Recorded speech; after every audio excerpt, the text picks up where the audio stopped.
Dear students, आज जो है ना हम फर्स्ट ईयर केमिस्ट्री का चैप्टर नंबर फर्स्ट जो है इसमें स्टेक्योमेट्री है। स्टेक्योमेट्री वाले चैप्टर का जो इंट्रोडक्शन पोर्शन है इसको आज अंडरस्टैंड करते हैं। ठीक है, देखिए स्टेक्योमेट्री जो है ना इससे पहले हमने डिटेल से डिस्कस की है कि स्टेक्योमेट्री का मतलब क्या है। स्टेक्योमेट्री का मतलब है एलिमेंट की मेजरमेंट, यानी एलिमेंट की मिकदार को मालूम करना कंपाउंड में। ठीक है, अब यहाँ पे इंट्रोडक्शन है तो इंट्रोडक्शन में देखते हैं कि इन्होंने क्या लिखा है बुक्स वालों ने। देखिए पहला पॉइंट ये है ना कि chemical reaction chemical reaction occur everywhere like in industries, kitchen, एटमॉस्फेयर्स and living organism. इस पॉइंट में ये बुक्स वाले ये कहते हैं, मैंने जो है ना सिंपल वर्ड्स में लिखा है। ठीक है, ये कहते हैं कि जो हमारे पास केमिकल रिएक्शन है वो हर जगह पे होते हैं। केमिकल रिएक्शन जो है ना हर जगह पे होते हैं और मुसलसल हो रहे होते हैं। ठीक है, फॉर एग्जांपल अगर हम एग्जांपल ले लें इंडस्ट्रीज के अंदर, कारखानों के अंदर, कारखाने हमारे पास जो होते हैं ना ये डिफरेंट प्रोडक्ट्स बनाते हैं और ये डिफरेंट प्रोडक्ट जो है ना ये रॉ मटेरियल से बनते हैं। तो रॉ मटेरियल्स जो है ना वो इनकी डिफरेंट रिएक्शन होती है, तो उन रिएक्शन के नतीजे में जो है ना हमारे पास डिफरेंट प्रोडक्ट्स बनते हैं। ठीक है, और अगर हम बात कर ले किचन में, जब किचन में हम कोई खाना बनाते हैं या कोई डिश वगैरह बनाते हैं तो इस दौरान भी हमारे पास बहुत सारे रिएक्शंस होते हैं। और अगर हम बात कर ले एटमॉस्फेयर की, एटमॉस्फेयर मतलब फिजा की, तो फिजा में सेकंड के हिसाब से जो है ना हजारों और करोड़ों के हिसाब से रिएक्शन होते हैं। ठीक है, बहुत सारे रिएक्शन होते हैं। बहुत मशहूर रिएक्शन है जो एटमॉस्फेयर में होता है, ओजोनोलाइसिस होता है। इसके अलावा और भी बहुत सारे रिएक्शन है। और अगर हम बात कर ले लिविंग ऑर्गेनिज्म या लिविंग थिंग्स की बॉडीज के अंदर, तो ये तो आप लोगों को पता है कि लिविंग थिंग जो होते हैं ये रिएक्शंस के नतीजे में जो एनर्जी बनती है इन्हीं की वजह से ये लोग जिंदा है। जितने भी लिविंग ऑर्गेनिजम्स हैं, लोग नहीं, जितने भी लिविंग ऑर्गेनिजम्स हैं, इसमें एक बहुत ज़्यादा मशहूर एग्जांपल जो हर कोई तकरीबन जानता है, रेस्पिरेशन रिएक्शन। तो रेस्पिरेशन रिएक्शन के नतीजे में हमें जो है ना एनर्जी प्रोवाइड होती है, हमारे बॉडी सेल्स को एनर्जी प्रोवाइड होती है, जिसकी वजह से ये प्रॉपर फंक्शन करते हैं। जितने भी लिविंग थिंग्स हैं तो इन सब में जो है ना डिफरेंट केमिकल रिएक्शन होते हैं इनके बॉडीज में। ठीक है, नेक्स्ट पॉइंट में ये कहते हैं कि chemistry help us understand these chemical reactions और चेंज। तो ये जितने भी केमिकल रिएक्शन होते हैं हमारे इर्द गिर्द जहाँ पे भी हम घूमे फिरे तो हर जगह पे जो है ना केमिकल रिएक्शन होते रहते हैं। ठीक है, रेगुलर बेसिस पे। तो इन केमिकल रिएक्शंस को अंडरस्टैंड करना ये बहुत इंपॉर्टेंट है और ये केमिस्ट्री जो है ये हमें मदद देती है, ये हमें जो है ना हेल्प करती है कि हम इन रिएक्शन के नेचर को अंडरस्टैंड कर ले और इसकी वजह से जो है ना हम बहुत सारी चीज़ों के ऊपर कंट्रोल हासिल कर सकते हैं और अपने फ़ायदे के लिए जो है ना इनको यूज़ कर सकते हैं। ठीक है, यहाँ पे देखें कन्वर्जन ऑफ फूड की जब कन्वर्जन होती है and to energy and the living organism या लिविंग ऑर्गेनिज्म बॉडीज, तो ये यहाँ पे हमारे पास रिएक्शन होती है और ये एक बहुत मशहूर रिएक्शन है, आप लोगों को पता है, इसका नाम है रेस्पिरेशन। देखिए रेस्पिरेशन में होता क्या है, ये जो है ना नंबर 1 का एक एग्जांपल है, बल्कि बैलेंस केमिकल इक्वेशन यहाँ पे लिखा हुआ है। ये हमारे पास कन्वर्जन ऑफ फूड, जब फूड की कन्वर्जन होती है एनर्जी में, यानी जब खुराक तब्दील हो रहा होता है एनर्जी में, कहाँ पे, in the living organism bodies, जानदारों के बॉडीज के अंदर, जिस्म्स के अंदर। ठीक है, तो यहाँ पे एक रिएक्शन होता है, इस रिएक्शन का नाम है रेस्पिरेशन। यहाँ पे मैं लिख देता हूँ रेस्पिरेशन।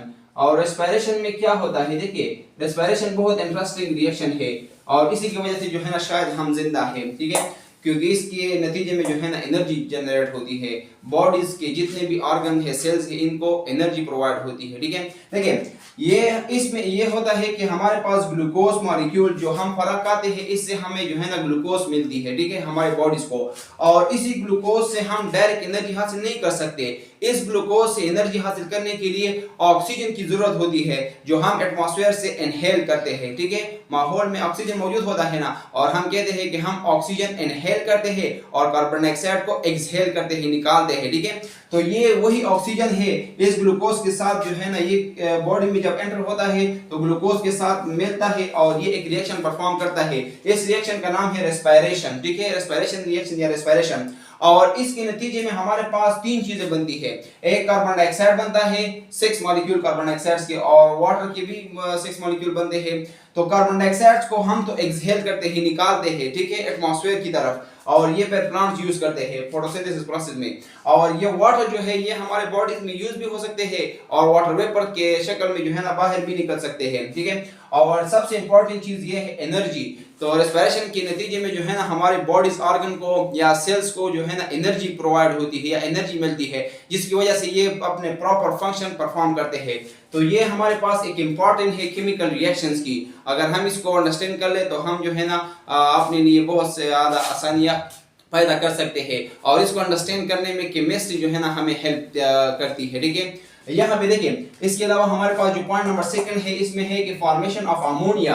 अमोनिया एक फर्टिलाइजर है, फर्टिलाइजर मतलब खाद, जो हम अपने सेरियल या एग्रीकल्चर पर्पस भी यूज करते हैं ताकि हमारे पास प्रोडक्टिविटी ज्यादा हो जाए। ठीक है, प्लांट्स के से जो है ना ज्यादा प्रोडक्ट हासिल हो जाए, तो इसके लिए हम जो है ना फर्टिलाइजर यूज करते हैं, अमोनिया फर्टिलाइजर। ठीक है, और ये कैसे बनता है? ये नाइट्रोजन और हाइड्रोजन की गैस के रिएक्शन से बनता है। ठीक है, मतलब यहाँ पे भी रिएक्शन होती है। देखिए, ये दूसरे नंबर पॉइंट नंबर 2 का जो है ना वो केमिकल रिएक्शन है कि जब नाइट्रोजन गैस 3 हाइड्रोजन गैस के साथ सूटेबल कंडीशन में रिएक्शन कर ले, तो इसके नतीजे में हमारे पास 2 मोल यानी 2 मोल्स ऑफ अमोनिया जो है ना ये हमें बना के देता है, और इसको जो है ना हम फर्टिलाइजर के तौर पे यूज करते हैं। ठीक है, इसके अलावा अगर हम बात करें तो ये केमिकल रिएक्शन है, यहाँ पे भी केमिकल रिएक्शन हो रही है प्लांट बॉडीज के अंदर। ठीक है, लिविंग ऑर्गेनिज्म बॉडीज के अंदर भी होती है, और प्लांट बॉडीज के अंदर जितनी भी लिविंग थिंग्स है ना, इनमें जो है ना रेस्पिरेशन रिएक्शन होती है, और ये जो है ना एटमॉस्फेयर में होता है ये रिएक्शन। ठीक है,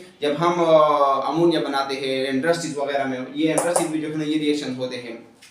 इसके अलावा अगर हम बात करें प्रिपरेशन ऑफ स्टार्च, ये जो प्लांट जो है ग्लूकोज बनाते हैं, फिर ग्लूकोज को स्टोर करते हैं स्टार्च की शक्ल में, तो ये भी हमारे पास केमिकल रिएक्शंस है बाय प्लांट यूजिंग। इसमें जो है ना कार्बन डाइऑक्साइड यूज होती है, वाटर यूज होती है, और साथ साथ इसमें जो है ना सनलाइट की भी जरूरत होती है, और सनलाइट के अलावा क्लोरोफिल और सूटेबल टेम्परेचर भी इंपॉर्टेंट है। ये फोटोसिंथेसिस प्रोसेस की बात कर रहा है। ठीक है, तो ग्लूकोज हमारे पास बनता है, तो ये केमिकल रिएक्शंस का नतीजा है, यानी केमिकल रिएक्शंस के नतीजे में ये बनता है, वैसे ये नहीं बन सकता ग्लूकोज हमारे पास। देखिए, ये हमारे पास जो 3rd नंबर है प्रिपरेशन ऑफ ग्लूकोज के जो है ना वो है स्टार्च का एग्जांपल है। यहाँ पे देखिए, ये जब हमारे पास कार्बन डाइऑक्साइड गैस और साथ में जो है ना वो वाटर, ये आपस में रिएक्शन कर ले सूटेबल कंडीशन में। सूटेबल कंडीशन का मतलब ये है कि सनलाइट और क्लोरोफिल और साथ में जो है ना ऑप्टिमम टेम्परेचर की मौजूदगी में, तो फिर हमें जो है ना यहाँ पे ग्लूकोज ये मिल जाता है या बन जाता है। ठीक है, और ये रिएक्शन इसको हम बोलते हैं फोटोसिंथेसिस। ठीक है, और ये प्लांट बॉडीज के अंदर होते हैं, जितने भी प्लांट्स होते हैं तो इनमें फोटोसिंथेसिस प्रोसेस होती है, और इस फोटोसिंथेसिस प्रोसेस के नतीजे में हमारे पास ग्लूकोज बनता है, और साथ साथ प्लांट जो है ना ऑक्सीजन भी इसमें जो है ना इस रिएक्शन के दौरान ऑक्सीजन भी बनती है, और ये ऑक्सीजन जो है ना एटमॉस्फेयर की तरफ जो है ना वो चला जाता है, और ये जो ग्लूकोज है ये प्लांट्स के डिफरेंट पार्ट्स में स्टोर हो जाता है। ठीक है, फ्रूट के शक्ल में, वेजिटेबल की शक्ल में, पत्तों में और ब्रांच वगैरह डिफरेंट पार्ट्स में जो है ना ये प्लांट्स के स्टोर हो जाते हैं। तो उम्मीद है कि आप लोगों को स्टोइकियोमेट्री की अंडरस्टैंडिंग डेवलप हुई है। इसमें जो है ना बेसिकली हम रिएक्शंस के बैलेंस केमिकल रिएक्शंस को डील करते हैं, और इसी के बेस पे जो है ना हम रिएक्टेंट्स की कैलकुलेशन से रिएक्टेंट्स कितना चाहिए कि हमें इतना प्रोडक्ट दे, और या कितना प्रोडक्ट हमें चाहिए तो इसके लिए इतना रिएक्टेंट ले ले। तो स्टोइकियोमेट्री में जो है ना सारी कैलकुलेशन है, और इसमें रिएक्टेंट और प्रोडक्ट्स के जो मिकदार्स है इनको जो है ना हम मेजर करते हैं। तो उम्मीद है कि आप लोगों को स्टोइकियोमेट्री की अंडरस्टैंडिंग डेवलप हुई है। नेक्स्ट जो है ना हम टॉपिक डिस्कस करते हैं इसके बाद।